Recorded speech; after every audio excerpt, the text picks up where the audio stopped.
നിങ്ങൾ സെറ്റ് ചെയ്യുന്ന ഗോളുകൾ അച്ചീവ് ചെയ്യാനായിട്ട് നിങ്ങൾ സ്ട്രഗിൾ ചെയ്യുന്നുണ്ടോ?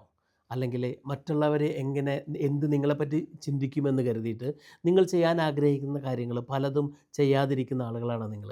എങ്കിൽ ഞാൻ കഴിഞ്ഞ 2024 മുതൽ എൻ്റെ ലൈഫിൽ പ്രാവർത്തികമാക്കിയിട്ടുള്ള 5 പ്രിൻസിപ്പിൾസാണ് ഞാനിവിടെ ഷെയർ ചെയ്യാൻ പോകുന്നത്. അത് പ്രത്യേകിച്ചും ഞാൻ 2023 അവസാനത്തിലൊക്കെയാണ് ഞാൻ ആ ഒരു സ്റ്റോയിക് ഫിലോസഫി കൂടുതൽ വായിച്ചു തുടങ്ങിയതും പഠിച്ചു തുടങ്ങിയതൊക്കെ. പക്ഷേ ഈ 5 കാര്യങ്ങൾ പ്രാക്ടീസ് ചെയ്ത് തുടങ്ങിയതിന് ശേഷം എനിക്ക് എൻ്റെ ലൈഫിൽ ഞാൻ അച്ചീവ് ചെയ്യണ കാര്യങ്ങളോ, ഉദ്ദേശിക്കുന്ന കാര്യങ്ങളോ നേടാനൊന്നും എനിക്ക് വലിയ ബുദ്ധിമുട്ടുള്ളതായിട്ട് തോന്നാറില്ല. ആ 5 കാര്യങ്ങളാണ് ഞാനിവിടെ നിങ്ങൾക്ക് വേണ്ടിയിട്ട് ഷെയർ ചെയ്യാൻ പോകുന്നത്. ഒന്നാമത്തെ, സ്റ്റോപ്പ് ടേക്കിംഗ് തിങ്സ് പേഴ്സണലി. നിങ്ങൾ ഒരു കാര്യം സംഭവിച്ചു കഴിഞ്ഞ് കഴിഞ്ഞാൽ അതിനെ പറ്റിയിട്ട് മറ്റുള്ളവർ എന്തെങ്കിലും അഭിപ്രായം പറയുമ്പോൾ ആ അഭിപ്രായത്തിനെ നമ്മളങ്ങോട്ട് ഉൾക്കൊള്ളും. അത് ഒരു അഭിപ്രായം മാത്രമാണ്. അതിന് നമ്മളുടെ ലൈഫിൽ വലിയ കാര്യമില്ല എന്ന് ചിന്തിക്കാൻ നമ്മൾ മെനക്കെടാറില്ല. ഈ സ്റ്റോയിക് ഫിലോസഫി പറയണ പോലെ it's not that it's not that things that upsets you. It's the opinion about the things that upsets you. അതായത് ഒരു സംഭവത്തെ പറ്റിയിട്ട് ആളുകൾ പറയും അല്ലെങ്കിൽ മറ്റുള്ളവർ എന്ത് ചിന്തിക്കും എന്നുള്ള ഒരു ഒരു ആ ഒപ്പീനിയൻ ഉണ്ടല്ലോ. ആ ഒപ്പീനിയൻ അല്ലെങ്കിൽ മറ്റുള്ളവരുടെ ഒപ്പീനിയൻ അല്ലെങ്കിൽ നിങ്ങൾക്ക് നിങ്ങളെപ്പറ്റി തന്നെയുള്ള ആ ഒരു സംഭവത്തെ പറ്റിയുള്ള ഒപ്പീനിയനാണ് ശരിക്കും നമ്മളെ അപ്സെറ്റ് ചെയ്യണത്. അല്ലാതെ ആ സംഭവമായിട്ടോ ആ സംഭവമായിട്ട് ബന്ധപ്പെട്ടിട്ടുള്ള കാര്യങ്ങളോ അല്ല എന്നുള്ളത് എനിക്ക് ഭയങ്കര ഒരു ഇൻട്രിഗിങ് ആയിട്ടുള്ള എനിക്ക് ഭയങ്കര ക്യൂരിയസ് ആയിട്ട് പ്രാക്ടിക്കലി ഞാൻ അപ്ലൈ ചെയ്യണം എന്ന് വിചാരിച്ചിട്ടുള്ള ഒരു കാര്യമാണ്. അത് ഞാനിപ്പോഴും ചെയ്തുകൊണ്ടിരിക്കുന്നതാണ്. ഒന്നാമത്തെ, സ്റ്റോപ്പ് ടേക്കിംഗ് തിങ്സ് പേഴ്സണലി. രണ്ടാമത്തെ, stop doing things in an easy വേ. നമുക്ക് ഏതൊരു കാര്യം ചെയ്യാനായിട്ടും 2 വഴികളുണ്ട്. ഒന്നൊരു ഈസി വേയുണ്ട്, ഒന്നൊരു ഡിഫിക്കൽട്ട് വേയുണ്ട്. ഈസി വേ എന്ന് പറഞ്ഞു കഴിഞ്ഞാൽ മിക്കവാറും ഡയറക്റ്റ്ലി പോയി അത് അച്ചീവ് ചെയ്ത് ചെയ്യണതോ അല്ലെങ്കിൽ നമുക്ക് ഒരു ഒത്തിരി ഇൻപുട്ടൊന്നും ഇല്ലാണ്ട് ഒരു കാര്യം ഡയറക്റ്റ്ലി അച്ചീവ് ചെയ്യണതായിരിക്കാം. അത് എന്നാൽ ഡിഫിക്കൽട്ട് വേ എന്ന് വെച്ചാൽ നമുക്ക് അൺകംഫർട്ടബിളാണ്. നമ്മൾ ട്രഡീഷണലി ഒരു കാര്യം ചെയ്തുകൊണ്ടിരിക്കുന്ന രീതിയായിരിക്കില്ല. അതിനെപ്പറ്റി കൂടുതലായിട്ട് പഠിച്ച്, കൂടുതൽ മനസ്സിലാക്കി, വെരി ഡീപ്പ് ഡൈവ് ചെയ്ത് അതിനെപ്പറ്റി എന്തൊക്കെ കാര്യങ്ങൾ ഇൻഫർമേഷൻ കളക്ട് ചെയ്യാൻ പറ്റുമോ അങ്ങനെ ചെയ്യണ ഒരു രീതിയാണ്. എനിക്ക് ആ ഒരു ഡിഫിക്കൽട്ട് വേ ആണ് എനിക്കെപ്പോഴും ഇഷ്ടം. ഇപ്പം ഞാൻ ചെയ്യണ ഏതൊരു കാര്യം ആയിക്കോട്ടെ. ഫോർ എക്സാമ്പിൾ, ഞാനിപ്പോൾ ഒരു ബിസിനസ്സിനെ പറ്റിയിട്ടാണ്, ഇപ്പോൾ ഞങ്ങൾ നാട്ടിലെ ബിസിനസ്സിനെ പറ്റിയിട്ട് പലപ്പോഴായിട്ട് ഞങ്ങൾ പറഞ്ഞിട്ടുണ്ട്. I am not doing that in an easy way. എനിക്ക് ഏതൊക്കെ രീതിയിൽ, ഏതൊക്കെ ആംഗിളിൽ കൂടെ എനിക്ക് ഓരോ കാര്യത്തിനെ പറ്റി പഠിച്ച് ഈ മനസ്സിലാക്കി ചെയ്യാനായിട്ട് എൻ്റെ ടൈം ആൻഡ് മണി എനിക്ക് ഇൻവെസ്റ്റ് ചെയ്യാൻ പറ്റുമോ അവിടെയെല്ലാം ഞാൻ ഇൻവെസ്റ്റ് ചെയ്ത് അതിനെപ്പറ്റി പഠിച്ച് ഇട്ടിട്ടാണ് ഞാനിപ്പോൾ എന്താണെങ്കിലും നമ്മൾ ചെയ്യാൻ പോകുന്ന ആക്ടിവിറ്റീസ് ചെയ്യണത്.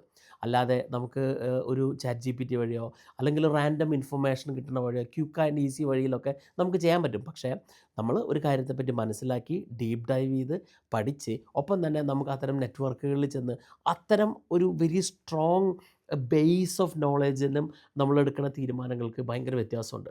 അപ്പോൾ never try to do anything in an easy way. Always pick the difficult way or the tough way. That will help you in the long run. മൂന്നാമത്തെ, സ്റ്റോപ്പ് ടോക്കിംഗ് ടു മച്ച്. അതായത് എനിക്ക് തോന്നുന്നത് നമ്മൾ പലപ്പോഴും മനസ്സിലാക്കിയിട്ടുള്ള ഒരു കാര്യമാണ് നമ്മൾ നമ്മൾ കൂടുതലായിട്ട് സംസാരിക്കുന്നു. ഇപ്പോൾ ഒരാളായിട്ടുള്ള ഒരു ഇൻട്രാക്ഷനിൽ കിട്ടാൻ ഒരു അവസരം കിട്ടുകയാണെങ്കിൽ നമ്മൾ നമ്മളെപ്പറ്റി അല്ലെങ്കിൽ നിങ്ങൾ നിങ്ങളെപ്പറ്റി ഒട്ടനവധി കാര്യങ്ങൾ സംസാരിച്ച് നിങ്ങൾ ആ ഒരു സമയം കളയാണ്. പക്ഷേ എനിക്ക് കിട്ടുന്ന ഓരോ ഓപ്പർച്യൂണിറ്റീസും ഞാൻ മറ്റുള്ളവരെ എങ്ങനെയാണ് അല്ലെങ്കിൽ അവരുടെ ആ ഒരു വർക്കിംഗ് മോഡൽ അല്ലെങ്കിൽ ആ ഒരു മെൻ്റൽ മോഡൽ എങ്ങനെയാണ് വർക്ക് ചെയ്യണത് എന്ന് അറിയാനാണ് ഉപയോഗിക്കാറുള്ളത്. അത് എന്നെ സംബന്ധിച്ച് ലൈഫിലൊരു ഒരു ബിഗ്ഗസ്റ്റ് ഡിസിഷനായിരുന്നു. ഐ സ്റ്റിൽ റിമെമ്പർ, ഞാൻ എൻ്റെ ഡയറിയിൽ ഒരു ഒരു 3-4 വർഷം മുമ്പ് ഞാൻ എഴുതി വച്ചിരിക്കുന്നത്, ഇനി മുതൽ ദിസ് ഈസ് മൈ ഞാൻ മറ്റുള്ള ആളുകളെ കൂടുതൽ കേൾക്കാനും മനസ്സിലാക്കാനുമാണ് എൻ്റെ സമയം ഉപയോഗിക്കുള്ളൂ എന്ന് ഞാൻ തീരുമാനിച്ച ആ ഒരു തീരുമാനം എൻ്റെ ലൈഫിലെ ഏറ്റവും നല്ല ഡിസിഷനായിട്ട് ഞാൻ ഇപ്പോഴും തിരിച്ചറിയുന്നു, ഇന്നും തിരിച്ചറിയുന്നു. അതായത് സ്റ്റോപ്പ് ടോക്കിംഗ് ടു മച്ച്. നാലാമത്താണ്, സ്റ്റോപ്പ് ഫോളോയിങ് ദ മോബ്. അതായത് ആളുകൾ, പൊതുജനങ്ങൾ അല്ലെങ്കിൽ നമ്മുടെ സമൂഹം അവരെല്ലാം നിങ്ങൾക്ക് വേണ്ടിയിട്ട് കുറേ മാർഗ്ഗനിർദ്ദേശങ്ങൾ വെക്കുന്നുണ്ടാവും എപ്പോഴും. അവർ കുറേ ബോക്സ് നമ്മളെ കൊണ്ട് ടിക്ക് ചെയ്യാനായിട്ട് റെഡിയാക്കി വെച്ചിട്ടുണ്ടാവായിരിക്കാം. You don't have to follow that. ഇപ്പോൾ ഞാനൊരു ഒരു നിങ്ങൾക്കറിയാവുന്ന പോലെ എൻ്റെ ജോലിയിൽ നിന്ന് ഇറങ്ങിയത് തൊട്ട് ഞാൻ എക്സ്പ്ലോർ ചെയ്യണ കാര്യങ്ങളെല്ലാം എനിക്ക് ഒരു ഒരു നമ്മളുടെ ആ ഒരു പൊതുസമൂഹത്തിനെ ചിലപ്പോൾ ആക്സെപ്റ്റ് ചെയ്യാൻ പറ്റാത്ത കാര്യങ്ങളായിരിക്കാം ഞാൻ ചെയ്തുകൊണ്ടിരിക്കുന്നത്. കാരണം അത് എൻ്റെ ഇൻറ്റ്യൂഷനിൽ നിന്ന്, എൻ്റെ കോൺഫിഡൻസിൽ നിന്ന്, എൻ്റെ ഗട്ട് ഫീലിംഗ് കൊണ്ട് ഞാൻ ചെയ്യുന്ന കാര്യങ്ങളാണ്. നിങ്ങളും അതുപോലെ ചെയ്ത് നോക്കിക്കുക. അതായത് നമ്മൾ മറ്റുള്ള ആളുകളെ അല്ലെങ്കിൽ സൊസൈറ്റി നമ്മളെപ്പറ്റി എന്ത് ചിന്തിക്കും, സൊസൈറ്റി നമ്മളെപ്പറ്റി എങ്ങനെ കരുതും എന്നൊക്കെ കരുതി നമ്മൾ ചെയ്യണതോ ചെയ്യാതിരിക്കണതോ ആയിട്ടുള്ള കാര്യങ്ങളെപ്പറ്റി ഒന്ന് മാറ്റിവെച്ചേ.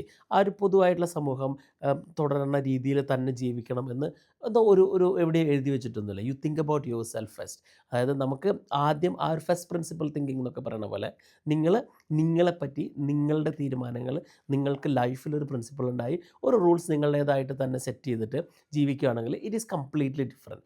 ആ ജേണി കംപ്ലീറ്റ്ലി ഡിഫറെൻ്റ് ആണ്. അഞ്ചാമത്തെയാണ് സ്റ്റോപ്പ് എക്സ്ട്രാപ്പൊളേറ്റിംഗ് തിങ്സ്. എക്സ്ട്രാപ്പൊളേറ്റിംഗ് തിങ്സ് എന്ന് പറഞ്ഞു കഴിഞ്ഞാൽ നിങ്ങൾ ഒരു ഇൻസിഡൻറ്റ് ഉണ്ടാവുകയാണെങ്കിൽ ലൈഫിൽ എന്തെങ്കിലും ഒരു സംഭവം ഉണ്ടാക്കുന്നാൽ we try to make stories around them. ഞാനത് പലപ്പോഴും പല രീതികളിലും പറഞ്ഞിട്ടുണ്ട്. കാരണം especially the human being has the tendency to create stories. നമ്മൾ ആ ഒരു ഇവൻറ്റിനെ നമ്മളുണ്ടാക്കുന്ന സ്റ്റോറി കൊണ്ട് വലുതാക്കി പർവ്വതീകരിച്ച് കാണിച്ച് അവസാനം നമ്മൾ തന്നെ സ്ട്രഗിൾ ചെയ്യണതായിട്ടുള്ളൊരവസ്ഥ. ഇത് ജീവിതത്തിൽ നിങ്ങൾക്ക് മാറ്റിവെക്കാൻ പറ്റുകയാണെങ്കിൽ, പ്രത്യേകിച്ചും 2026 ആ ഒരു ഇൻസിഡൻ്റ് ആയിട്ടും ഒപ്പം ആ ഒരു നിങ്ങൾ ക്രിയേറ്റ് ചെയ്യുന്ന സ്റ്റോറി ആയിട്ടും കാണാൻ പറ്റുവാണെങ്കിൽ ലൈഫിൽ ഒത്തിരി വ്യത്യാസം ഉണ്ടാവും. You will get a lot of peace of mind. അപ്പോൾ ഈ 5 കാര്യങ്ങൾ ഞാൻ ഒന്നും കൂടി റിപ്പീറ്റ് ചെയ്യാം. Stop taking things personally. രണ്ടാമത്തെ, stop doing it in a easy way. മൂന്നാമത്തെ, സ്റ്റോപ്പ് ടോക്കിംഗ് ടു മച്ച്. നാലാമത്തെ, stop following the mob. And അഞ്ചാമത്തെ, സ്റ്റോപ്പ് എക്സ്ട്രാപ്പൊളേറ്റിംഗ് തിങ്സ്. അതായത് try to avoid from making stories on your own. കാരണം ഈ ഉണ്ടാക്കുന്ന കഥകൾ നിങ്ങളെ എപ്പോഴും അലോസരപ്പെടുത്തുക തന്നെ ചെയ്യുള്ളൂ. അതുകൊണ്ട് ഈ 5 കാര്യങ്ങൾ എൻ്റെ ലൈഫിനെ മാറ്റിമറിച്ചാണ്. നിങ്ങൾക്ക് ആഗ്രഹമുണ്ടെങ്കിൽ, നിങ്ങൾക്ക് അത്തരം കാര്യങ്ങൾ പ്രാക്ടീസ് ചെയ്യണമെങ്കിൽ you can practice that too. ഞാനത് സ്റ്റോയിക് ഫിലോസഫി എന്നാണ് ഇത്തരം ഐഡിയാസ് എനിക്ക് കിട്ടാറ്. സ്റ്റോയിക് ഫിലോസഫി നമ്മുടെ ലൈഫിനെ എൻറ്റയർലി ഡിഫറെൻറ്റ് പെർസ്പെക്റ്റീവിലേക്ക് മാറ്റിമറിക്കാനും കൂടുതൽ കാര്യങ്ങൾ അറിയാനും പഠിക്കാനും എനിക്കൊരു ഇൻസ്പിറേഷൻ തരുന്ന ഫിലോസഫിയാണ് സ്റ്റോയിക് ഫിലോസഫി. അതുകൊണ്ട് വീഡിയോ ഇഷ്ടപ്പെട്ടെങ്കിൽ ലൈക്ക് ചെയ്യാൻ മറക്കരുത്. നിങ്ങൾക്ക് ഇഷ്ടപ്പെടുന്ന ആളുകൾക്ക് ഇത് ഷെയർ ചെയ്യാനും മറക്കരുത്. Thank you.